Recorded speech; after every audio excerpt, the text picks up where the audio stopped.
posa nango mbongo passe la campagne en 2028 à côté la biloko wala pas récupérer a bendi déjà tango yo ozumbongo ezaki destiné na kosala d'abord ezaki détournement intellectuel c'est un maître.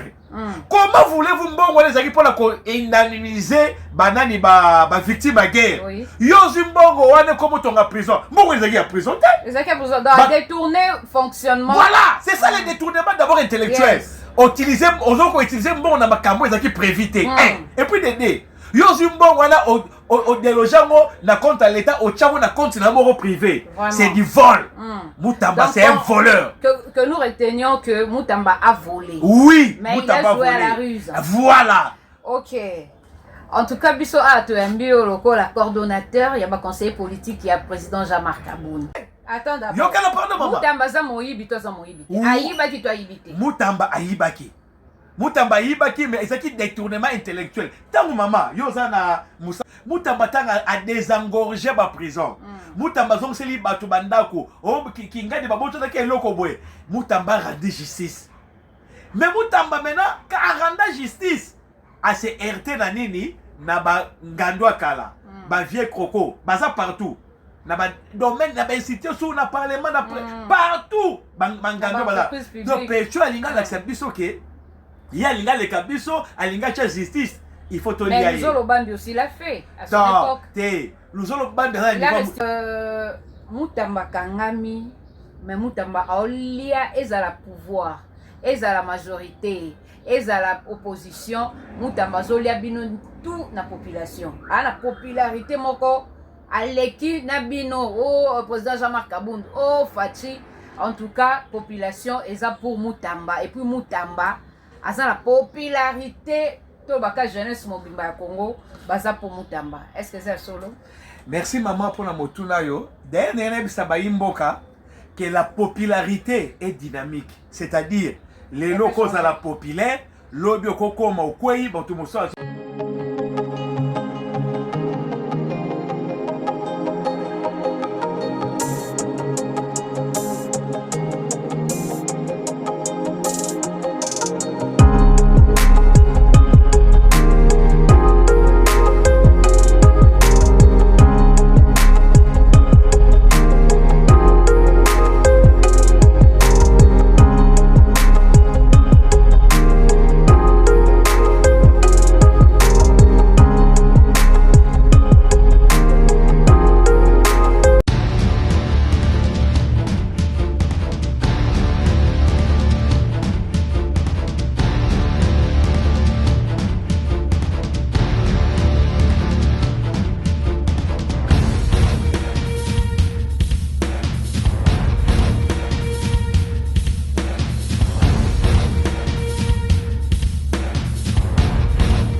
Bonsoir, fidèles abonnés de partout. Mingi bao ya biso diaspora congolais oeza na Schengen, tout le monde bon bandi ko na biso ya France, ya Belgique, ya Allemagne, ya Londres, ya Canada. En tout cas, to pesibino merci mingi pour la fidélité na bino, pour la confiance au bozo sa la chaîne na bino LT News et na wabino Mosali na bino servante na bino Lili Tété cheval blanc de la presse congolaise. En tout cas pour la rubanda émission mokola lelo na pesi bongo mbote na DG ya magazine Diaspora Publication Monsieur Frank Hakim in London. Diaspora Publication eza magazine oyo mingi ya ba politicien bato baza na ba service na bango bo contacter biso na numéro oyo eza affiché na ba écran na bino. En tout cas, balobela nyonso balobela ka politique, eza vraiment 85% politique. Bato balingi vraiment balobela bango bo contacter biso. So olingi bachayo na profil ya magazine toko chayo ba bo garder contact nanga et nakoyeba bongo ko limbolela bino nini oyo to sengaka na kati ya rédaction ya magazine Diaspora Publication. Eza magazine anglophone mingi mingi ezalaka sur l'espace anglophone bapesaka yango to mpe baexposaka yango na bainstitution anglophone na baparlement anglophone mais ezolobela mingi mingi politique congolaise, en fait politique africaine. Donc Diaspora Publication appelle si bongo DG Nango, M. Frank Akil in London. Chers Congolais, achetez le magazine, visitez ces magazines. Et si vous voulez qu'on parle de vous, contactez-moi sur le numéro qui s'affiche au bas de votre écran. Et napesi bongo mbote na boss Sebalino Soba depuis Anvers, napesi Yamami Tete na Canada, na tonton Sami bongo na Canada, et napesi mbote mingi na Charles Chitenda mufiniku ya Jobour, babi na Jobour wana mokonzi nango to mufiniku nango ezaka bongo Charles Chitenda. Napesi mbote na sénateur à vie Gomez Chitenda, napesi bongo mbote na Hervé Lumanisha l'honorable depuis Lubumbashi, napesi pe bongo monsieur Gustavo Kasongo depuis Lubumbashi, napesi mbote na Jite Genda, le patron simple depuis Lubumbashi, et napesi bongo pembote na Vicky Chibenji depuis Lubumbashi, et je dis comme ça bonjour au maître Valko Sala Makwanza. Bon, sans plus tarder, lelo nazaki nazane sengo ya koyambela bino moko wa biso obaka politicien maison to pe fils maison na kombo ya Nzoko. Monsieur Augustin Bidiaka, yaza bongo coordonnateur, yaba conseiller nyonso, ya parti politique Alliance pour le changement, ya président Jean-Marc Abound. En tout cas, le lot lobela mo ba sujet ebele oyo eza ko faire couler encre et salive na kati ya Congo, arrestation à Mutamba aibi te et bongo ata aibi ndenge nini population eza ko soutenir kaka Mutamba. Makambo eza ebele bapimelaki pe président Jean-Marc Abound visa po efaki akende na mikili ya bapaya, bapimelaki visa nyonso wana tolobela ngo na kati ya émission ya mokolo.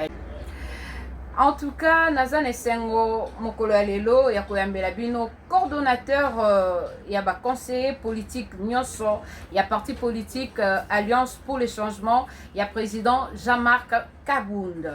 Ye to mesala mingi kobenga Nzoko po aluti mayele atondi bwanya e ye pena alobela kamboka ndenge sengeli ye kombo na ye Augustin Bidiaka. Mais Augustin Bidiaka nde to sepelaki koyambela bino mokolo ya lelo na LT News 82. En tout cas, déjà pour commencer, bonjour le coordonnateur Augustin Bidiaka. Bonjour madame. Bandeko baolanda biso de partout. Et bato poto ebi que partisans, sympathisants, il y a Alliance pour le changement, baza na mikili nyonso. Est-ce que tu repères ça bon voter? Vraiment on a profité na micro na yo maman Lili Tete, vraiment mikoleleke belé compte tenu ya ba tana yo occupation. Ozaki na makambe belé ba déplacement, ba voyage. Mais nous ozongi tozongeli na momesano ndenge tosalaka toujours émission na biso na pesi baimboka ba congolais partout à travers le monde na pesi binombote. Donc voilà. Allez, le lot de bino Nzoko, Augustin Bidiaka, le coordonnateur du parti Alliance pour le changement. Mais depuis Jean-Marc Abound, le président Jean-Marc Abound a mis la prison, Tozo, Kaete, silence radio, qu'est-ce qui se passe? Alors, un espace politique, mais problème est zanini à eux quand ils sont. Merci maman Lili pour na mutunotuni. D'abord foyer baké mokonzi le président Jean-Marc Abound tant abimi na prison, il a fallu à restructurer parti, c'est-à-dire à redynamiser à balola lolenge ya kosala na kati ya parti politique. Donc il a fallu ça la changement, la permutation, ba tebele pe ba kokaki nzala te, ba kokaki pas cité, ba monaki ke il a fallu balongwa na bango bazonga na ngambu makambo elikaki ebele na temps wana. Mais biso bayimboko oyo tobane ko croire na vision na ye ke boloko eza kufa te eza liwa te akobima totikalaki po tobongisa makambo.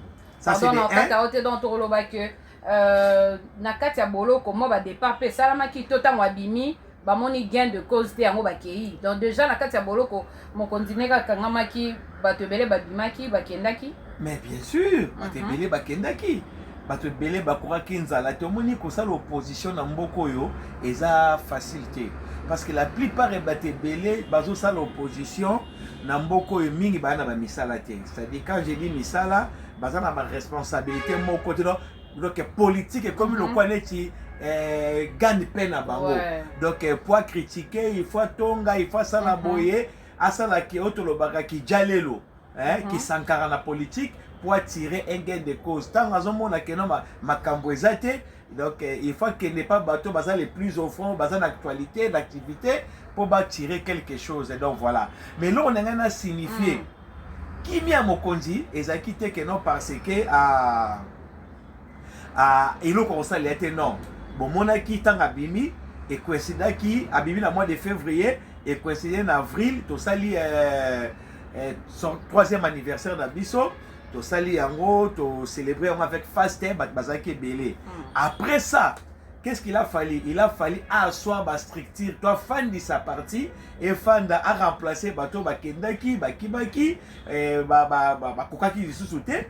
Bazaki na vision te, il a fallu remplacer. Et puis, après, il a fallu créer une structure, c'est-à-dire une coalition de la gauche congolaise Oyo, et à ça sur le niveau, il y a un parti politique alliance pour les changements, parce que le parti est belé, basenga qui est mokonzi, makanisi na yo ozanango, pour la nité to koko sangana biso ba gauchiste, to bato bazon dima. Est-ce que vous avez la gauche pour population peso tuna aza opposant, toi opposant, est-ce que vous êtes à droite ou vous êtes à gauche? Pour depuis Abimi, toi et Baté, alors va constituer bisoté. Azaka en opposition, toi comme il a un pouvoir. Mokonzi a tous en opposition.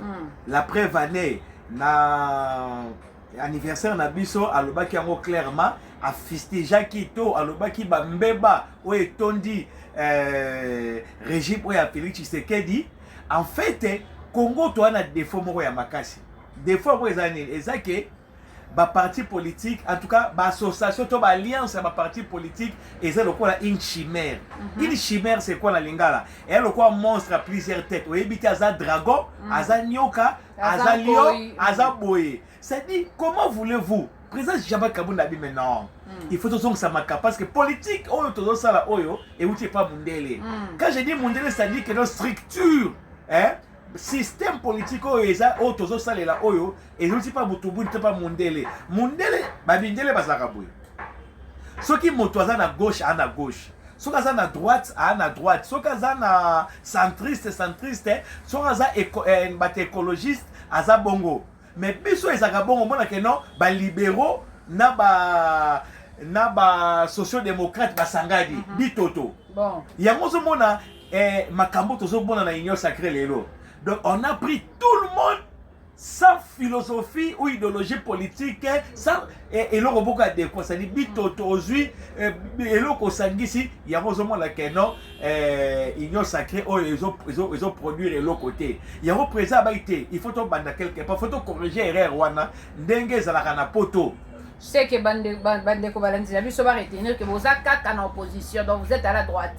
Non, tous à la gauche, c'est la gauche. Vous êtes à la gauche. Oui, tous à la gauche congolaise, c'est-à-dire quoi? Tous prôner la social-démocratie. La social-démocratie, l'inge lobani la lingala. Eliko loba, bolamu, tous tel, tous linga bolamu ya mutu. Mutunde azada centre ya développement ya mboka ya parce que mutunde fois à la bien, atanga bien, ala na ba condition bien, surtout congolais travailler bien. Tu comprends raté hein politique ya mboka oh ceux qui congolais zolia na bien classe eza la gratuité tozo lia bien tozo tanga bien bana ba tanga bien c'est tout to ko tika no ta 50 ans ndenge ba mboka mike o ba Rwanda batikela mo kontina bango bazala bango na social ya bien mama ngala za contre likanisi wana biso na pouvoir to sala ba 50 te ba 100 te tozaka na besoin de mandat 10 ans na biso et koki pour to changer makambo.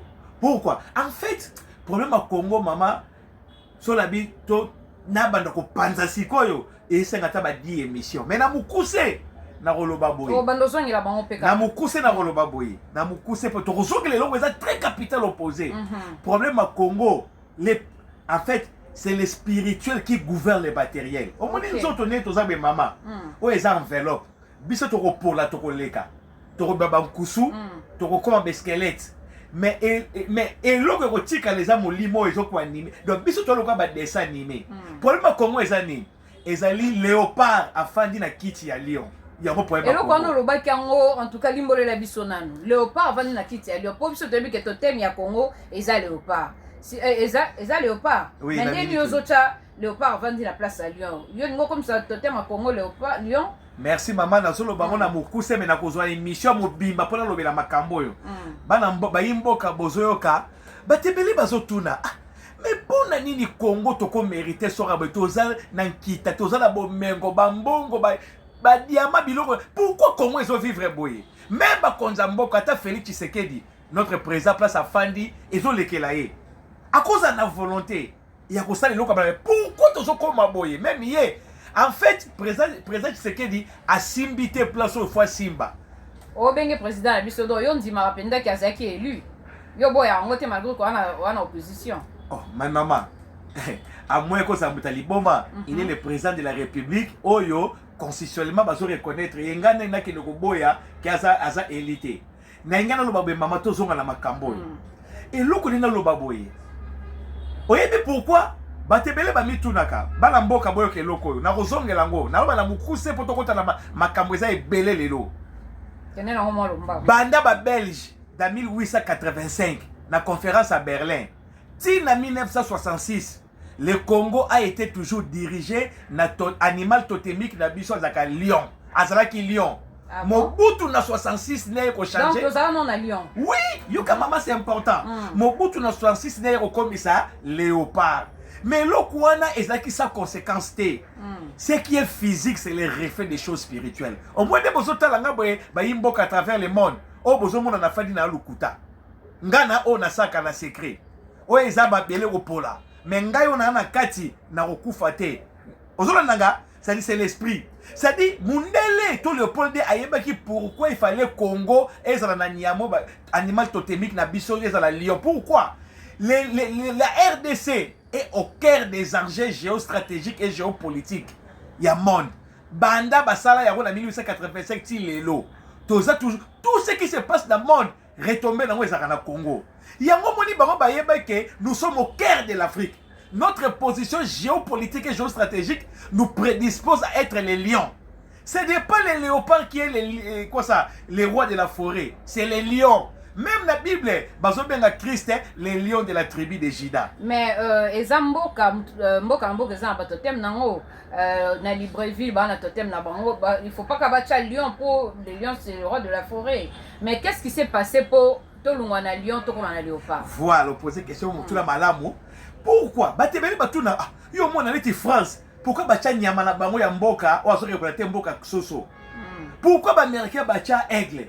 Pourquoi pays tel bacha lion bacha boebi? Ezana tina comportement ya nyama na nyama ezo refléter na comportement ya mboka nde ba continent peuple bazo ezaka pamba te.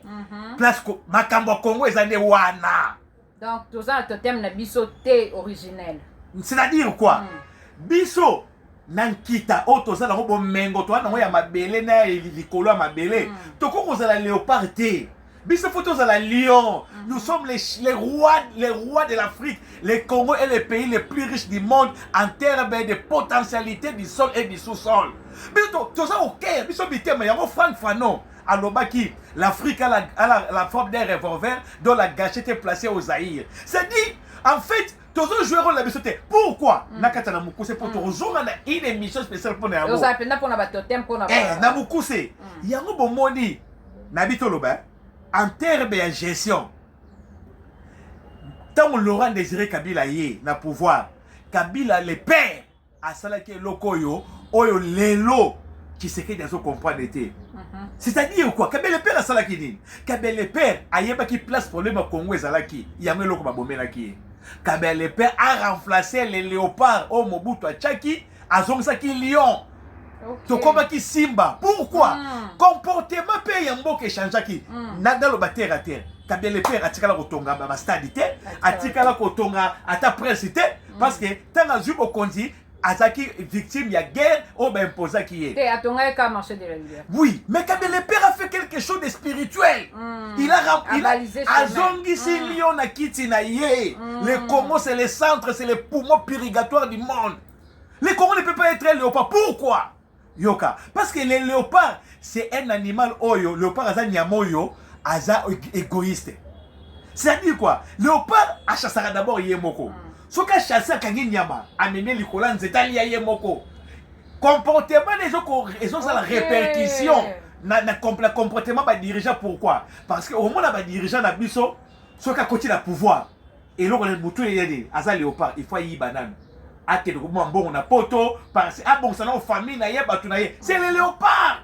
C'est un égoïste. Merci beaucoup. Comprendre déjà ni nzoko. Bon, on a zo panza. Bon, on a panza maïla moi. Ata beaucoup zo pasteur, beaucoup zo prophète archibishop.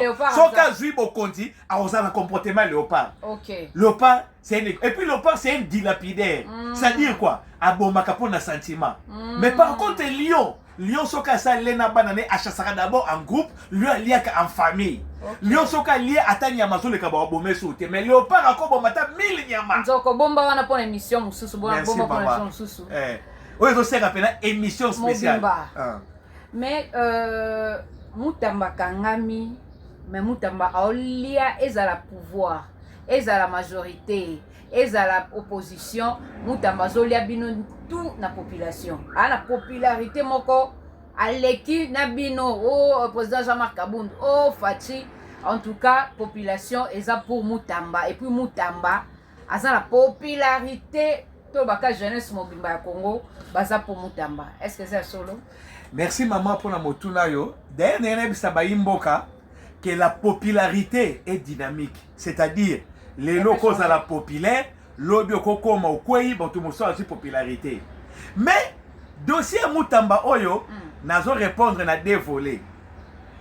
Nazo répondre batamayele, batebele bazo tuna. Mais Mutamba comment mais c'est là non. Popularité to ebi kaleki na ebino. Non, non, l'équipe bisoté.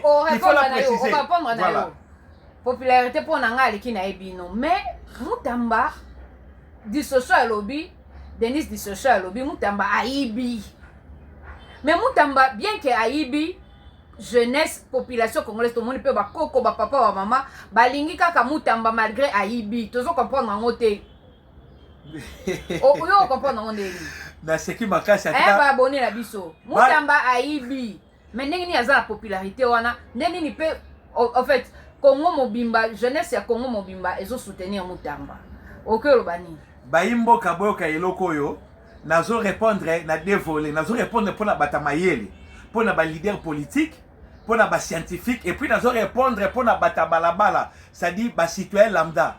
Neti ba biso to botami na ba quartier moko très pauvre, to uti na ba famille moko ils enrichité, to uti na ba merde. Donc, nous allons répondre à deux volets. Ngande Konabino, Naza d'abord, avant Naza, nous allons répondre à la question d'abord, étant qu'un scientifique, pour comprendre et loko. Mutamba Salini n'est pas comme Maboye. Mutamba d'abord, il faut boyeba. Pour comprendre Mutamba, le phénomène Mutamba, il faut boyeba. Mutamba, outi, wapi. Moi, la nyo surtout, tant que les classes, au botami, wapi, tata, mama, boyna boy. Mutamba, abotami na pouvoir ya Kabila. Mutamba zui chance moko na vie na ye azalaki initié na ba maître penseur ya PPRD. Ba Nemi Mwilania bango bazui ba présenter ye et pas ya Kabila. Kabila moni a geno ya zala mwa makanisi banini itikete na pisto na caserne ye. D'abord, énergie Mutamba uti wapi? Ayeba ki soka zanani. Mais il fut aussi opposant à Kabila, Joseph. Yoka mama, yoka. Mutamba yebaki aza d'abord nani. Mutamba étant que un avocat, asalaki agriculture, asalaki économie, Mutamba asalaki politique pour yeba. D'abord, yango pour la jeunesse congolaise boyoka. Likaba Mutamba est très capitalisé loko na yeli lelo. Mutamba ayebaki d'abord eloko nini atindama po salama na mokili, asa na mokili. Donc ayebi vision na émission. Ayebaki que émission na nga fola za la politicien. Ça c'est de 1. Dédé accueilli botuna mingi mais pour la nini kaka bango bazonga na ba parti bazonga na ba pouvoir Mutamba ebeke pour la cause politique pour la cause pouvoir politique faut que dini osala nini politique pour bon manzoko il faut que na basam kusu n'Équateur place nzoko azalaka bon pour diamant faut que na Kasai place au Kasai diamant azalaka ozwa Mutamba kendaki d'abord pour on a solo pour la jeunesse congolaise vous autres se poser question akendaki na environnement na ye ya musalo alingi na posa kozwa posa diamant posa pouvoir politique akende kokutana na ba grand Yohaneb Sabino c'est important bakama Mutamba oyo pourquoi même Yezu na kibonzambe na ye aza mwana nzambe aza nzambe mais pour bimamu ayebana na mokili fallait ba présenter Jean-Baptiste MC a présenté à lui voici l'agneau de Dieu qui fait quoi qui ôte les péchés c'est il a été présenté peuple ozolandanga yo jeune ozolandanga ofai na ndako na ba mayele na ba diplôme na ba français ozotuna menzambe ozo déranger nzambe pamba pamba nzambe pourquoi nazo ko se retrouver té parce que ozo ken environnement na oté pour être grand il faut que notre grand puisse te présenter Mutamba compris cela il est allé auprès des grands le kola yebaki alingaki musala wana ke ba grand domaine na yebaki ba présenter ye c'est ce que Christ avait fait il est allé vers Jean-Baptiste pour nous présenter pour matafo mon continent dima ça mon continent dima to matate ça c'est mais il n'est pas le seul il n'est pas le seul à être présenté par son mentor ou Mukolo Moroboy mais yé aolia ba politicien nyonso na moment oyo Mutamba l'équipe nyonso na gaz Mutamba l'équipe nyonso la popularité peuple za sima Mutamba Mutamba l'équipe nyonso sa popularité te yoka Mutamba en fait étant que penseur étant que politologue étant que politique Mutamba c'est un maître penseur Mutamba compris quoi voilà ce que Mutamba fait parce que bonjour bitu na Mutamba comme boy Mutamba sali kindoki ta kesi mané kisité kokende ko simba kisité o yako bomba batu pamba voilà ce que Mutamba fait Mutamba a saisi une opportunité oyo pesa melaki ye tango président Tshisekedi alingi que Mutamba comme nani ministre de la justice Mutamba il a saisi seulement une seule opportunité tanga komi wana qu'est-ce que Mutamba fait Mutamba en fait et loko bazo condamné effectivement Mutamba n'est passé attends d'abord yokala pardon maman Mutamba za moyibi to za moyibi ayibaki to ayibite Mutamba ayibaki Mutamba ayibaki mais ezaki détournement intellectuel tango maman yo za na musala no sala awa mutazui et loko no moko a déplacer ke nango déjà kuna achango na compte na ye privé na ye et c'est du vol Mutamba volé mais Mutamba a fait ce que ba politicien ebele boza ba leader politique boyo kanga voilà ce que Mutamba fait au bino boyo ko sala te ça eza nzoko so sanza sikoyo Machiavel a dit ceci ça c'est le maître en pensée en sciences politiques nzoko sanza Machiavel a lobi boyi Machiavel a lobi peuple alingaka komona ke koyoka Mutamba fait ça saisi ça Mutamba sali nini Mutamba tango président Tshisekedi a présenté eloko wana Mutamba c'est un voleur mais qu'est-ce qu'il a fait c'est un voleur intelligent que vous soutenez non moi je ne soutiens pas Mutamba moi j'apprécie sa malignité c'est-à-dire que non Mutamba a profité sa malignité ou sa ruse voilà Mutamba a profité de quelque chose oyo oh ba politique belé ba ko saisir te na mboka qu'est-ce que Mutamba fait tant mon compte Félix Tshisekedi a passé beaucoup le président de la République Mutamba saine a passé peuple et loko peuple a lingaka Boka c'est que Mutamba fait on a zolo batake penseur doctrinal Mutamba fait quoi Mutamba a servi le peuple la justice est balade la mafia est érigée en système na Congo donc ce que côté que comment dirais-je qu'on détruire le système barolia yo Mutamba balie eza bangando o babimi matiti na Congo ça dit quoi ba doyen ba le Mutamba oui oh ba rappelle qu'il n'a pas volé seul yoka maman c'est important c'est que Mutamba fait ba ba yeba Mutamba qu'est-ce qu'il a fait Yebo Kazana au voleur, mais un voleur intelligent. Qu'est-ce qu'il a fait? Maître. Yoka, ça sano. Mutamba fait quoi? Mutamba, Otobenga Ranaki Greco. Ngala di kandona mwana kin. Mutamba a pacifié. Était que maître a sali pacifique. Pacifique c'est quoi? N'a expliqué peuple avant de répondre dans les locaux politiquement. Et ça le quoi bateau ba sokola ba dollar na ba cantine.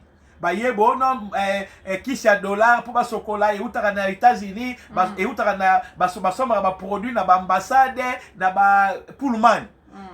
mais tant que batola bayaka na bakisa na bache na cantine bazui dollar o bazi ba plaqué bache na asokole on a misu na yo apesi yo obodi ke donc ekobi propre oki ko changer olembo wana kabeli yo mutandango wana moni kaza na preuve ke dollar o eza vrai na lié bakangi ngate akote kata lopango na ye pour ça la nini pour ya na mbongo ebele mutamba c'est ce qu'il a fait et tant que maître ngouaka bon mais en politique sikoyo bon Mutamba c'est un maître penseur.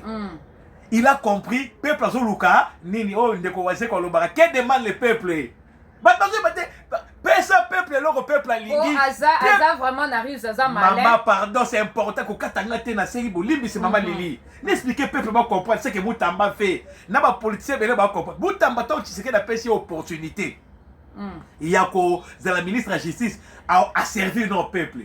Oh bah bon tu as que le pango à côté ma caméra à sur le pango là yo oh il a comme salami oh mais on ne peut pas se voir la face le président Jean-Marc Kabou dans la prison mais qu'est-ce que mais toi le président Jean-Marc dans la prison mais bah prison comme qui siri peuplé bah ça il a pas condition comme mort vivant bah cadavre mi pandé bima mais Mutamba fait quoi Mutamba tel que bah dossier moi il mais abimisi bateau yo kabilo Mutamba sali oh, il y a la différence à Mutamba.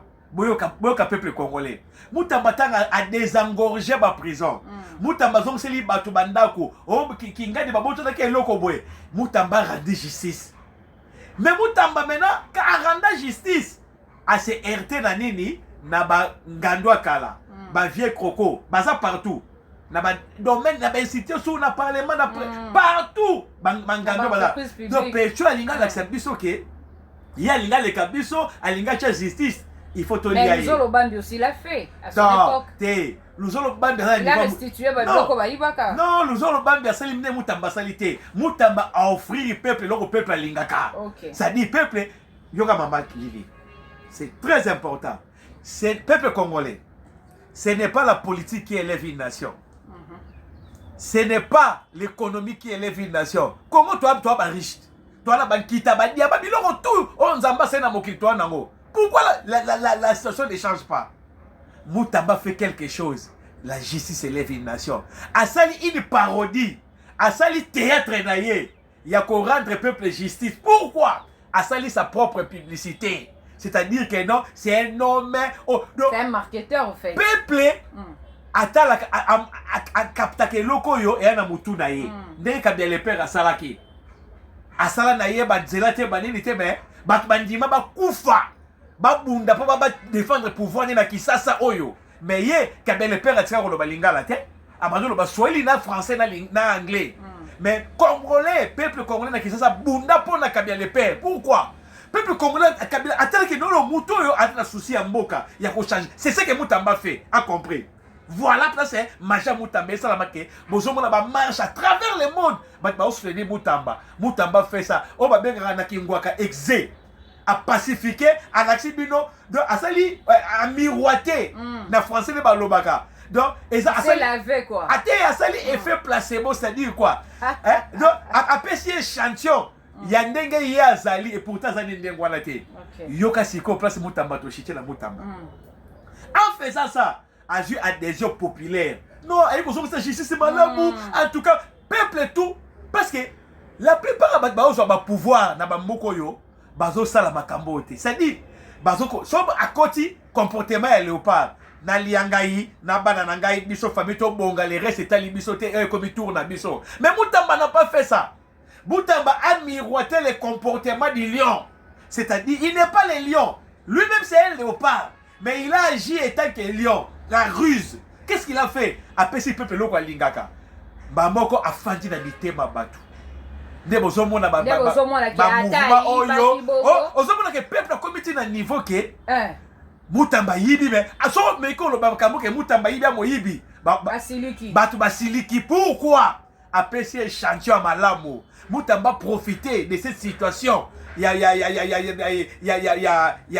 a pouvoir ba personne qui est pas Félix Tshisekedi le président na niveau ya justice pona amiteka at échantillon Mutamba pesi yango bat ba bundela été muto loko aza ministre a salibo c'est que son comme le président c'est que à ça la bien population peut va comment bakaza président et pourtant eza lokuta Mutamba c'est un voleur. Peuple congolais bwana mol je vous confirme. Bon, Mutamba ça qui marketing na yemo ko voilà. Atekeli bato échantillon marchandise yemo asa na ngote pour preuve. Effectivement, nani procureur Vumbi ti bazoko accuser ba mona ngwate ce n'est pas du théâtre. Mutamba son mal c'est quoi? Après avoir côté ka échantillon na yé maintenant Mutamba sait il savait quelque chose que Tshisekedi le président a postulé en 2028. Qu'est-ce qu'il a fallu? En dehors il y a populisme, mais le moment il est populiste tout ça. Le président postulé Yoka mama Mutamba ayebe que Tshisekedi demandé ça en 2028. Hier on a un candidat président. Mais qu'est-ce qu'il lui faut? Il lui faut maintenant l'argent. Mutamba il n'a bon côté. Après avoir miroité peuple. Donc, qu'on traîne peuple, Mutamba c'est un faux, mais c'est un malin, c'est un maître penseur. Qu'est-ce qu'il a fait maintenant? Il faut maintenant l'argent pour élection. C'est un mbongo et c'est un makambebele. Il faut la zoala. Mutamba composé loko wana. Il y a mbongo qui destiné, il y a des victimes. Oh ba kufa la guerre ba kisangani, il y a ba nini yo ba Jean-Pierre Bembe console ba côté sur la merde wana, tozonga na makambo wana parce que matière est tellement bien dans ba bref. Ba émission ko ya pe Mikolo en tout cas tout ça na ba émission. Mikolo to relance à 15 émissions. Mutamba fait quoi? Mutamba parce qu'il avait besoin d'argent qui tirait de okede. À sa pesi image moko be na population ba lingi ba tiena mutema. Peuple atalaka. Atalaka action, atalaka malobate bla bla bla. La situation du cadre mako non. Atalaka muto azo côté la biso. Donc Mutamba ou rien. Bozona danga, c'est ce que Mutamba fait attaquer maître penseur. En tout cas, je prédis que Mutamba tanga Machiavel. Alors, mais c'est un politique qui doit dire Machiavel. Mais il a exploité ça. Voilà le côté imaginaire, penseur de Mutamba. Mutamba fait ça. Il a tant que a vu le peuple, maintenant il faut l'argent. Pourtant, tu sais que dans Kédé, le peuple a linginga. Nakosala nini, nakobima président de la République, nakosala mamaga. Qu'est-ce qu'il a fait? Il a fallu chercher l'argent. À ce qu'on a pogné qui maître Yangwaka. Et tant que maître a récupéré ce qu'on bongo. À côté de biloko, on a biloko. Pardon, nakata. Biloko yo Mutamba, azaki na posa nango. Mbongo, passe la campagne en 2028, à côté de biloko, on a pas récupéré. A bendi déjà. Tant yo, aux Mbongo, ezaki destiné, nakosala. D'abord, et ça détournement intellectuel, c'est un maître. Comment voulez-vous Mbongo les équipes pour indemniser banani ba victime de guerre? Yo Zimbongo wane comme ton en prison. Mbongo les équipes en prison. Les équipes en prison dans détourner fonctionnement. Voilà, c'est ça le détournement d'abord intellectuel. Utiliser Mbongo dans ma cambo les équipes prévité. Et puis des yo Zimbongo wana au délogeango na compte à l'état au tchango na compte na moro privé. C'est du vol. Mutamba c'est un voleur. Que nous retenions que Mutamba a volé. Oui, mais Mutamba il a joué à la ruse. Voilà. Ok. En tout cas, biso a to mbio loko la coordonnateur, il y a un conseiller politique, il y a président Jean-Marc Aboun. Mais te occupé sango que ba pemeli bino visa. Ba boy Jean-Marc Aboun abimana mboka. Qu'est-ce qui s'est passé? En fait, notre chef, notre leader, le président Jean-Marc Kaboun, que je salue, en passant, Aza Mutoyo, biso batofandi pembe nae, tel que moi, Lazara, mais c'est Joseph Augustin Bidiaka, étant que coordonnateur, il y a un conseiller politique au sein de son cabinet. C'est moi qui gère au quotidien la politique. Il y a un cabinet, ce qui va dossier Zali, mon chef hiérarchique, le directeur du cabinet Jean-Marie Sosongo. Donc nous traitons des questions politiques aussi à cabinet. Président Jean-Marc Kaboun a sa économie, a sa environnement, c'est un politique. Donc nous sommes là pour nous aider, il y a un récit politique d'ailleurs. Alors, mais qu'est-ce qui s'est passé visa? Qu'est-ce qui s'est passé concrètement? En fait, pour cette question, c'est la politique qui a joué autour de Makaboyo. On se comprend? Parce que Jean-Marc Kaboun d'abel saraka ka gouvernement mutu tonini bakanga qui est déjà anga s'est déplacé peut-être pour la soin naie pour la makambo susu. Pourquoi copie mais la bino visa nini et Jean-Marc Kaboun ya makambo na kututé c'est nini président Jean-Marc Kaboun na position naie boyoka peuple congolais. Président Jean-Marc Kaboun aza mutoyo aza en fait aza centriste. Quand je dis centriste c'est à dire quoi? Président oui, président Kaboun azo souci na ezani Congo Kabwanate. Alors, président Kaboun a nommé bien. Combien de fois m'a proposé à la première ministre, à la ministère tel Lamboko Azoboya. Président Kaboun a nommé boy. Solution, il y a Congo, il faut tous à la mission, c'est-à-dire quoi concrètement? Kabila, Nanga, Bafaki Diongo, Bakatumbi, Batunyonso wana o basimi minduki. Pona kobulisa mboka, président Tshisekedi bazala na dialogue. To solo là, Fayulu, président Fayulu, ainsi de suite. To bongisa mboka to yokana. Est-ce que dialogue en Opé et Rosala, dialogue avec Congolais nyonso? Est-ce que Rosala te Rosala te? Maman, dialogue et Rosala. Mais là, on a c'est l'idée d'Angaï. C'est-à-dire, le président Kaboun, à cause de mon condité, pour les pouvoirs pour les pouvoirs, non. Parce que, attention qui va ministère ne va proposer awa, intérieur, bilo que belé va proposer qui est dans gouvernement na Tshisekedi. Mais aboye qui pourquoi? Aboye par la mauvaise foi il y a politique il y a siège vide non. Président Kaboun a monné qui a dit non. Makambo ya mboka oyo pour cimenter unité nationale et ça au-delà il y a poste il faut tout coûter la biso na un dialogue inclusif et total ba yo so bazala to bongisa mboka Congo. Pourquoi? Parce que le président Kaboun a boy comme ma responsabilité que ma génération a lobby qui Congo et Kabwani. Ba lo baté que bino ba politicien bozalaki wana na génération la bino et l'on est ni bosalaki. Yango azo benda na président Tshisekedi na bananga ba se retrouver autour d'une table pour trouver solution pour Congo et Kabwanate. To comment kende bongo na suka ya émission na biso pour tozola de la tango mais balobi pe selon ba source mususu balobi Kamere bazolinga ba bengana ye balongola ye na Assemblée nationale, la présidence et l'Assemblée nationale. Est-ce que c'est à ça? Bon, en fait, Makambo Union Sacrée vraiment la ligne au côté à côté parce que Union Sacrée n'est pas constituée. Et ça a défaut de fabrication à partir d'usine. Donc, Union Sacrée, c'est le moi, on a déjà tombé. Donc, ça a déjà un problème. On a un tambolité. C'est dire quoi? Union Sacrée, ne pas s'engager là-bas que non, il y a un président Jean-Marc Kaboun a corrigé na en place coalition de la gauche congolaise. C'est-à-dire, comment voulez-vous bien les libéraux, les centristes, les sociaux-démocrates? Donc, tout ça, on est monstre. Il y a des gens qui ont accouché Bongo. En fait, le président Vital Kamerhe, Naza partisan a été banni les mains, donc, à vivre, Biloko Yemora Ponaki, donc choix. Maman, il a fait son choix. Nazo conquérir les locaux. À subir par conséquence. Nazo conquérir les locaux. Pas dans Congo. Mbongo, il y a une finalité. Il y a une capacité. Bah, je l'ai tout ah non. Tu vas tout dire, et l'on dit la vie, yo comme on a passé la mokili. Batebele bakoloba mbongo, bamusu bakoloba mariage, bamusu bakoloba bandaku, mais ngana zo sabino boye. Et l'on eza passé na mokili. Oh yoza. Jeunesse yokanga et mbongo te. Eza poto te en mariage te. Ça c'est rien. Et l'on eza passé na mokili za ko pona les choix. Ah oui. Nyonso zo sa na vie ngo la moki na tongo lelo opona. Oponi bilamba rolata, oza na ngwebele. Oponi biloko rolia. Soko sali choix ma ben na vie na yo, ezala ya mwasi, ezala orientation politique ya nini, yeba que conséquences européennes au cash. Parti politique changement Alliance pour le changement Boza pour M23 Baya Bazom Mboka to Boboy rébellion. Mais c'est impossible. Le président Jean-Marc Kaboun aza le fils idéologique. Il y a Tshisekedi. Biso manduki ya makamna biso te to ko peu importe. Président Tshisekedi a se comporter mabe. Toko si mamanduku te poto bundisa mboka to so pa makile ya bana mboka Congo. Jean-Marc Kabound, le président de l'Alliance pour le changement, est-ce que a postulé en 2028?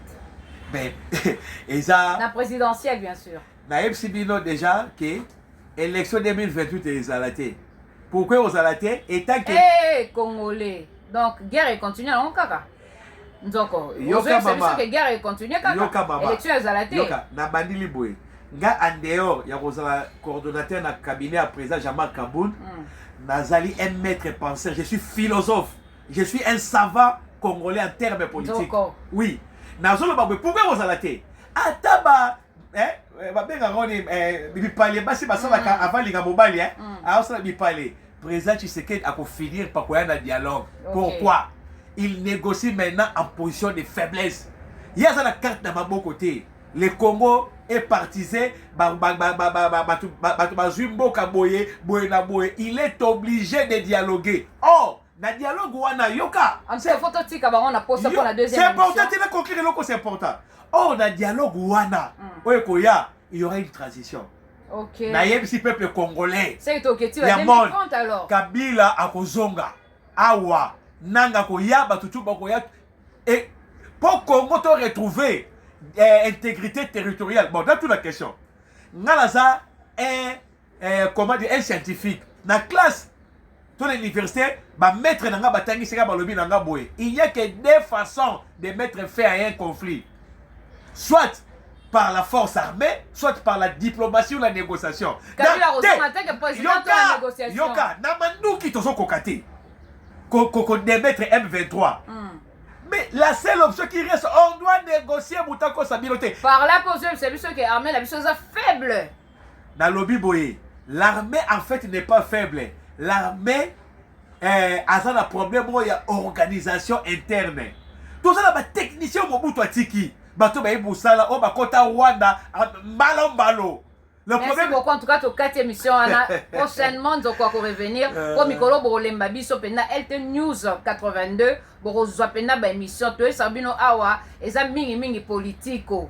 Donc socio-politico. Nzoko Ozonga, le coordonnateur des conseillers politiques de M. Jean-Marc Abound, à Kozonga Lissousou, pour ba émission Ezebeli Toto. Que peut Sabino ta 20 émissions? Oui, Tozanga Kibino moi Mikolo. vraiment. En tout cas, mot de la fin pour l'émission, et puis ce Bambo Tezali. Oui, mot de la fin, Zali, d'abord, on appelle ici leader dans Kaï. C'est mon guide, c'est idéologique, le président Jean-Marc Kabound, place aux Ali. On appelle ici Mbote. Yo mesana oza mutabi tumbo mesana ba makambo yo ba krokajam ba nene dans ma prison. Donc en fait oyebi place to okende. Vous serez le 6e président de la République, vous prêterez serment après Félix Tshisekedi. C'est le destin qui vous exige. Parce que le Congo a besoin d'un timonier, d'un totipotent. Hein? Et ça, Mouto a quoi redresser les choses.